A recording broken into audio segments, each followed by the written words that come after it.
8 नवंबर 2016 को केंद्र सरकार ने 500 और 1000 के पुराने नोट वापस लिए थे। इसके खिलाफ कई याचिकाएं भी दाखिल हुई थी। 16 दिसंबर 2016 को सुप्रीम कोर्ट ने मामला 5 जजों की संविधान पीठ को भेज दिया था, लेकिन तब सुप्रीम कोर्ट ने नोटबंदी पर रोक लगाने समेत मामले में कोई भी अंतरिम आदेश देने से मना कर दिया था। लेकिन अब नोटबंदी पर सुप्रीम कोर्ट की सुनवाई पूरी हो गई है। याचिकाकर्ता ने लोगों को हुई दिक्कत का हवाला दिया तो सरकार ने दिया जरासंध का उदाहरण। जी हां, 2016 में हुई नोटबंदी को गलत बताने वाली याचिकाओं पर सुप्रीम कोर्ट की संविधान पीठ ने फैसला सुरक्षित रख लिया है। कोर्ट ने सभी पक्षों से 2 दिन में लिखित दलील जमा करवाने को कहा है। साथ ही केंद्र सरकार और रिजर्व बैंक को नोटबंदी के फैसले से जुड़ी प्रक्रिया के दस्तावेज सील बंद लिफाफे में सौंपने की अनुमति दी है। सुप्रीम कोर्ट में इस मामले में 58 याचिकाएं दाखिल हुई थी।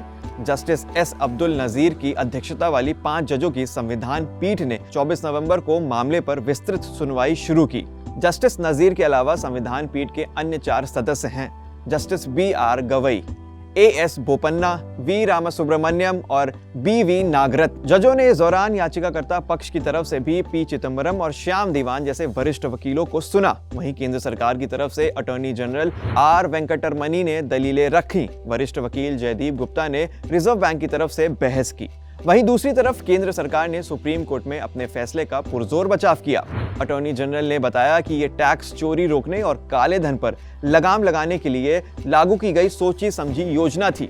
नकली नोटों की समस्या से निपटना, आतंकवाद की फंडिंग को रोकना इसका मकसद था। इस दौरान उन्होंने महाभारत के पात्र जरासंध का भी उदाहरण दिया। उन्होंने कहा कि जिस तरह जरासंध को चीर कर 2 टुकड़ों में फेंक दिया गया था, उसी तरह इन समस्याओं को भी 2 टुकड़ों में किया जाना जरूरी था।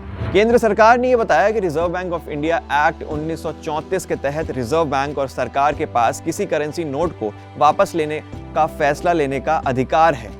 नोटबंदी के कुछ समय के बाद संसद ने भी स्पेसिफाइड बैंक नोट्स एक्ट 2017 पारित कर इसको मंजूरी दी। ऐसे में यह नहीं कहा जा सकता कि नियमों का पालन नहीं किया गया। केंद्र सरकार ने यह दावा किया है कि नोटबंदी की सिफारिश रिजर्व बैंक ने की थी।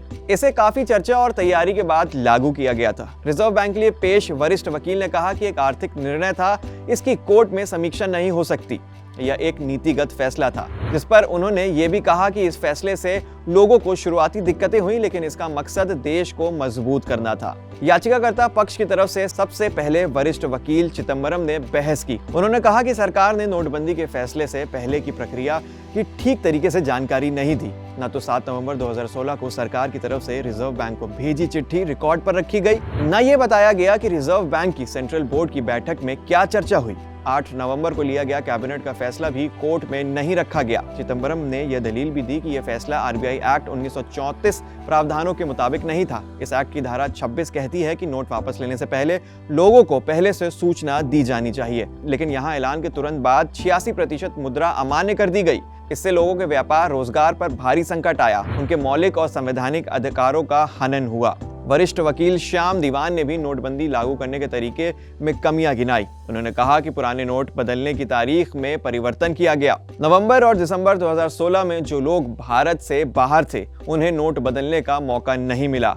खुद उनके मुवक्किल के 1.68 लाख रुपए इस वजह से फंस गए। क्या आप नोटबंदी के फैसले को सही ठहराते हैं?